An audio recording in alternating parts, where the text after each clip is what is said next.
whole. Of course, any life has many befores and afters.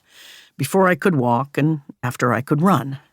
Before I could play the guitar and after I could play the piano. The first time I fell in love, and then after, when I realized there's not just one person on this earth that I could love beyond measure, but I'm talking about a really big before and a really big after. It happened one hot summer night in LA in 2003. I was hanging out with my then new girlfriend, Tammy. Tammy and I had started what felt like an easy breezy thing with no big intentions at the moment. I just wanted to get a little bit stoned and relax. My kids, Bailey and Beckett, were with their other mother, my former partner, Julie, and I was in a good mood. The long, drawn-out breakup with Julie felt like it might finally be ending. I'd bought a cool new house in Mandeville Canyon, and I was ready to put the past behind me, get on with my life, be a cool mom for my kids.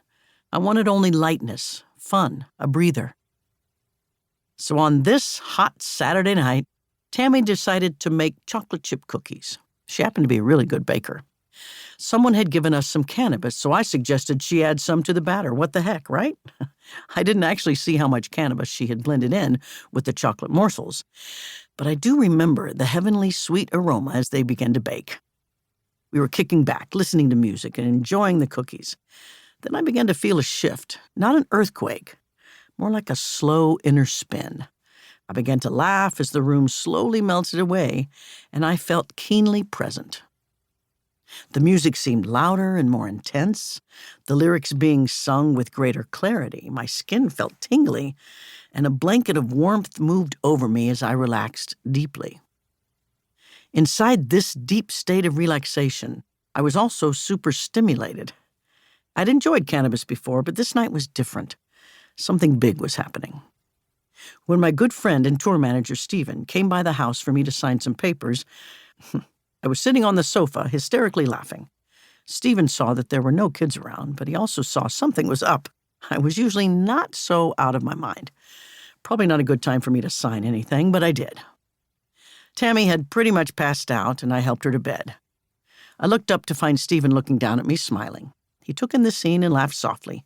He's one of my best friends and always has my back. He made sure I was okay, and then he left. I was alone. I'm not really a partier. I drank more than usual when I was with Julie, but for many years I barely touched alcohol.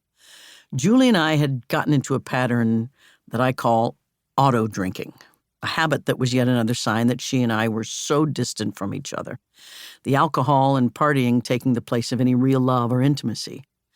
It wasn't hard for me to stop because I hated the way the alcohol made me feel. Hated waking up feeling fuzzy and not in sync with my body. The night I ate those chocolate chip cookies, I began to trip on a heroic dose of cannabis. A heroic dose is what one calls a significant amount of a substance that can create hallucinogenic effects. And boy, did those cookies pack a punch. Even though I wasn't moving, I felt like I was on a roller coaster. I was trying to relax with the ascent and brace myself for the sudden drops. Both giddy and afraid, I did not understand what was happening. I figured I was really high. That seemed pretty obvious. But it was a different kind of high. The quality of my attention was more intense. I was perceiving into my surroundings, not simply observing. It was a roller coaster of dizzying awareness. I remember the light from the outdoor patio slanting in through the windows, heightening the plush of the carpet.